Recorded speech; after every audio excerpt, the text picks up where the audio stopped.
On today's episode of the Post-Christian Podcast, I'm excited to have with me Oliver Wright. How you doing, Oliver? Hi, Eric. Thank you very much for having me. Doing great. Thank you.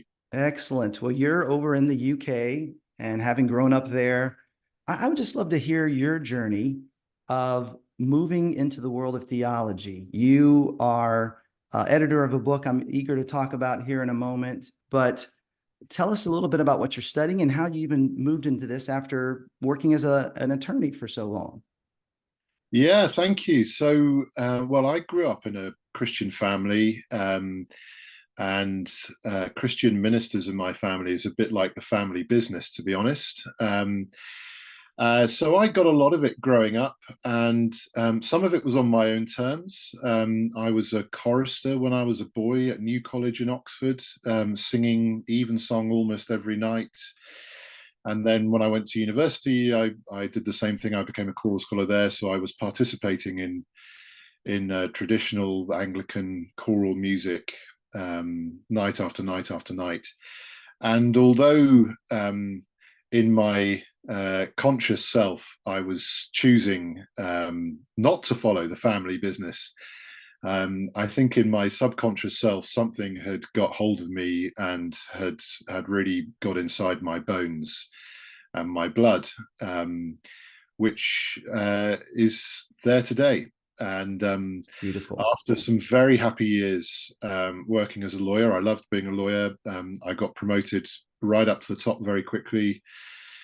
I began to feel a call to ordained ministry in the Church of England, and that took a process of a few years to sort of extricate myself from being a partner in a law firm to training to be a priest. And it was the move to train to become a priest which introduced theology to me. Of course, growing up, I'd picked up some things, and with a dad whose name is Tom Wright, you end up reading quite a lot of theology, whether you like it or not. So I did have, I did have a background in it, but it's been really fun these last few years. I've been studying back in Oxford, and I'm halfway through a doctorate now, and making my own way with it.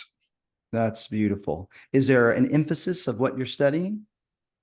Yeah, right. So I'm writing about theological language. So I'm really, whilst I'm still a fan of the Bible and of its influence and importance for us, I'm not studying a biblical text for my doctorate. I'm actually using much more modern philosophical tools to get at what our language in church does and how it does things, and what the language of our theological discourse more generally is like. So yeah, it's going fine. It's very interesting. Fascinating. Well, I think that being in the UK, living in a place that's been a bit more post-Christian for longer than perhaps some parts of the world, what I love about what you're doing is, taking some of the expertise that you have, and you probably had to read lots of documents in the past and figure out how to implement it. But I think there'll be something really meaningful that comes from your research. We have, kind of an enclave in the Christian world that can perhaps unwittingly make it difficult for non-believers, skeptics, to even understand what we're talking about. So I think that's fascinating to look at theological language. I wanted to talk about the book that you helped pull together, On Earth as in Heaven, Daily Wisdom for 21st Century Christians. You mentioned your father. We know him as N.T. Wright over here. And this is really a collection of a lot of his works, but I love the way you've organized it. I've been reading this as my kind of daily devotional this year. Talk a little bit about the origins of the idea and what you're hoping folks will get when they read it. Yeah, thank you. Yeah, it was really fun to put together. First of all, like I say, a lot of these books which Dad read and which were the source for the collection that you're talking about, On Earth as in Heaven, they're written specifically for young adults and professionals, and later teenagers and older folk like us as well, Eric, getting long in the tooth. But Yeah. it's specifically for sort of young professionals. So, great books like Surprised by Hope or How God Became King, or even the biography of Paul, a biography. Oh, my favorite. Written, yeah, they're written in a really engaging style. I was just flipping through some excerpts just now, and it jumps off the page. They argue a very persuasive case, so they've always been fun to read, and I had read most of them, and then the opportunity came to organize them into kind of a day 365 little chunks. And well, I don't know if you've ever tried to do something like that, but straight away you need to find a way to break the exercise down, not just for the editor, but also for the readers. And it seemed to me obvious in a way to organize it in the pattern of what I know to be the church's year. So following the key festivals of the year, Easter, Ascension, Pentecost, Advent, Christmas, and then into Lent and Passiontide, and back to Easter again. And it seemed to me obvious, mainly because I know that Dad's life has been shaped and formed fundamentally by those seasons. He was a chorister too, in his local parish church where he grew up in the northeast of England when he was a boy. And ever since that time, his life has always been shaped and organized by that pattern, which is a different pattern to the pattern which we know in the secular world, right? So we have Christmas, but then we celebrate the new year, and everything is supposed to begin again in the new year, and then we just sort of plod on until we get to Christmas again, and we might observe the odd birthday or the rest of it. But what the church's calendar, or what Dad and I know to be the church's calendar, offers is a different account of time, a different account of the experience of time than that which is offered by the modern secular That's right. world. Yeah. And it's an account of time which is not just to throw away the old calendars and bring in some new calendars, but it's supposed to shape you, inform you in the messages and the ideas and the things that you're celebrating at these different great festivals. So then it was a case of just organizing some catchy chunks of material from all these books into these different pots, which I'd kind of planned, and that's how the organization of the book came about. It's really well done. And as someone who's grown up Protestant, the church calendar is not, a part of my normal rhythm. And I'm finding just so much that I'm learning just in the calendar portion Right. of this. And of course, there are excerpts from some of my favorite books. I mean, Surprised by Hope, I remember reading, goodness, about 5 years ago, and looking around thinking, as I was at the airport, like, does anyone else know, like, what he's talking about should be shouted from the rooftops? And I've Right. been Right. following Jesus a long time, but Right. Right. but what your father's work and what this book I think does so well is kind of highlight the massive shift that took place in my mind, which was it's not just about me and Jesus. And the work of Jesus on the cross actually did something in the spiritual realm. And it's the onslaught of new creation that's already here, but not yet. The first 2 pages of the Bible, God with humanity in a garden.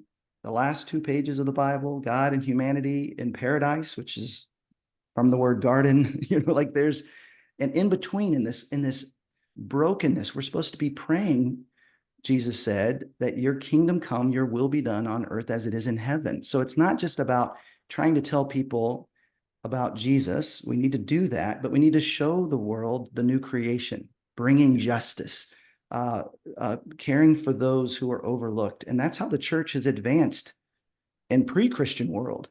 And I think it will be how we advance in post-Christian world. What are some of the comments or responses you've gotten from others who have read through it, or maybe even as you finished it? What are some of the things that stood out to you about this project that you think is most helpful to people? Yeah, thanks. A lot of people have enjoyed the book, and a lot of pastors, I think, have received it with grateful thanks, not only to pass on to their own flocks, but just for something for them, for their own solace and their own prayer time. So that's been an interesting feature of it. It's great to have to have been a part of making some of Dad's work in a way more accessible. Because for many people, sitting down and reading a whole book from cover to cover seems like a daunting task, whereas, a chunk a day can be much more accessible. Many of the chunks are just a matter of sentences long, so it's not even 20 seconds. Some of them are more like a page, but you're not asking much, but you can use them, and people have been using them as a spur for their own devotional life on a daily basis. Just because of the nature of the calendar, the readings don't track on exactly on how your diary of the Christian year might look like, because each year some of the seasons are slightly different time periods and they don't all fall on the same day. Yeah, it has been good for all those reasons. I think one of the things that stood out for me doing it was particularly Dad is very interested in the church's worship. So obviously he's known as a great New Testament scholar and a great communicator. But in these books, particularly, I think often there is a really keen interest in how the church worships and the kind of language which the church uses in its hymns and worship songs and prayers, and what that says about what we believe. So whether it's hymns that are smuggling in some Platonism into an idea about new heaven and new earth, or yeah, I don't know, whether it's a hymn which is lauding an escape to heaven. There's often moments in all these books where there is a keen interest in what the church is up to in its worshipping life, and I think that's been an important feature for me and for actually my own theological project, which I'm working on at the moment in the doctorate, is how we worship and what it says about what we believe. There's a really important kind of connection between those two things. Absolutely. I guess sometimes people can think, oh well, we go to church and when we walk through the doors, we take our brains out and we leave them at the church door. I think the invitation is to lead a much more whole body life, and a life which displays much more integrity, a connection between our worshipping and our day-to-day lives. Well, your book does a great job of pointing us towards that. Again, it's called On Earth as in Heaven. I hope it becomes kind of this generation's My Utmost for His Highest. Like, I just think it's such a great daily devotional that will really encourage people. As always, for those of you listening, we will be giving away free copies for those who are signed up for my email newsletter. You can do that at ericbryant.org. Oliver, thank you for taking some time today, and thank you again for this beautiful work. Thank you, Eric. It's been a real pleasure to talk just now, and God bless to all your listeners as well.